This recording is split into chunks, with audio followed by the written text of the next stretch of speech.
Okay ပထမဆုံးအနေနဲ့ကျွန်တော်တို့ NPN အကြောင်းကို series အကြောင်းကိုရှင်းပြအောင်ဖြစ်ပါတယ်အဲ့တော့ကျွန်တော်တို့ NPN ဆိုတာပါလေ NPN ဆိုတာကျွန်တော် Node Package Manager တစ်ခုဖြစ်ပါတယ်အဲ့တော့ကျွန်တော်တို့ဒီ NPN ကိုကျွန်တော်တို့ဒီ Node Package Manager ကိုကျွန်တော်ဘယ် language မှာသုံးလဲကျွန်တော် JavaScript programming language ထဲမှာကျွန်တော်အသုံးပြုပါတယ်အဲ့တော့ JavaScript programming language မှာကျွန်တော်တို့ Node.environment ဆိုတဲ့ JavaScript environment ကိုတိစောက်တဲ့အခါမှာပို့ပြီးတော့အသုံးများပါတယ်အဲ့တော့ကျွန်တော် NPN ကိုဘယ်ကနေတစ်ဆင့်တိစောက်လို့ရရဲဆိုတော့ကျွန်တော် command line client ကနေကျွန်တော်စပြီးတော့ကျွန်တော်တိစောက်လို့ရပါတယ်အဲ့တော့ကျွန်တော် NPN မသုံးခင်မှာ NPN ကျွန်တော်တို့ npn.js ဆိုတဲ့ website လေးရှိပါတယ်အဲ့ website လေးကိုတစ်ချက်ဝင်ကြည့်အောင်ဒီမှာ npn.js ဆိုပြီးတော့ကျွန်တော်တစ်ခါတည်းဝင်ထားတယ်အဲ့တော့ဒီထဲမှာကျွန်တော်တို့ဒီ npn.js ကကျွန်တော်တို့ဘယ်လိုသတ်မှတ်နိုင်လဲဆိုတော့သူ့ကို JavaScript ကျွန်တော်တို့ JavaScript database တစ်ခုလို့သတ်မှတ်နိုင်ပါတယ်ဥပမာဆိုတော့ကျွန်တော် jQuery ကိုရှာခြင်းနဲ့ okay jQuery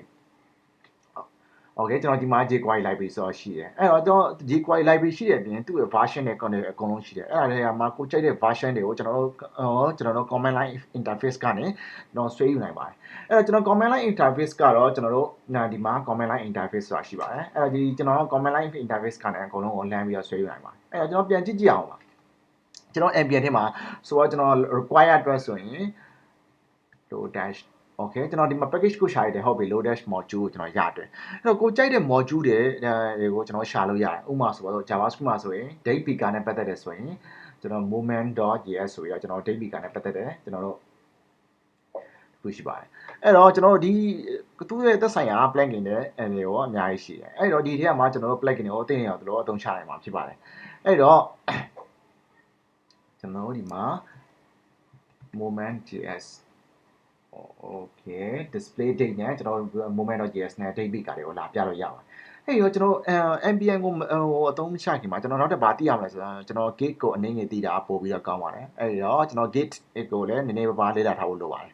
အဲ့တော့နောက်ပြင်ကျွန်တော်ခုနကပြောတယ် NPN ဒီ node package တွေကိုကျွန်တော်အများသောအားဖြင့်ကျွန်တော် node.js environment ကိုတိစောက်တဲ့အချိန်မှာ node.js module တွေတိစောက်တဲ့အချိန်မှာအသုံးချတယ်လို့ပြောပါတယ်အဲ့တော့ကျွန်တော် node.js ဆိုတဲ့ website လေးကိုသွားကြည့်အောင်ပါ node.js.org ဆိုပြီးတော့သွားကြည့်လိုက်ရင်ကျွန်တော် node.js website လေးကိုရောက်နေမှာဖြစ်ပါတယ်အဲ့တော့ကျွန်တော်ပထမစအနေနဲ့ဆိုရင်ကျွန်တော်ဗာသိရမယ်ဆိုတော့ NPN ကိုမလေ့လာခင်မှာကျွန်တော် command line interface ကိုသိရပါမယ်ပြီးတော့ကျွန်တော်တို့ git ကိုအနေငယ်အကျဉ်းတွင်ရှိရပါမယ်ပြီးတော့မှကျွန်တော်ဒီ NPN website ကကျတော့ကျွန်တော်သုံးရင်းနဲ့မှာအသုံးချရင်းနဲ့မှာကျွန်တော်နားလည်သွားမှာဖြစ်ပါတယ်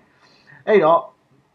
ပြီးတော့ကျွန်တော် node.js အခုလောလောဆယ်မှာကျွန်တော် node.js module လေးတွေတိစောက်ပုံကိုကျွန်တော်မရှင်းပြသေးဘူးဒါပေမဲ့ကျွန်တော်နောက်ပိုင်းကျရင်ကျွန်တော် node.js series အနေနဲ့ပါတဲ့အခါကျရင်ကျွန်တော် node.js module တွေတိစောက်တဲ့အပိုင်းကိုကျွန်တော်ရှင်းပြသွားမှာဖြစ်ပါတယ်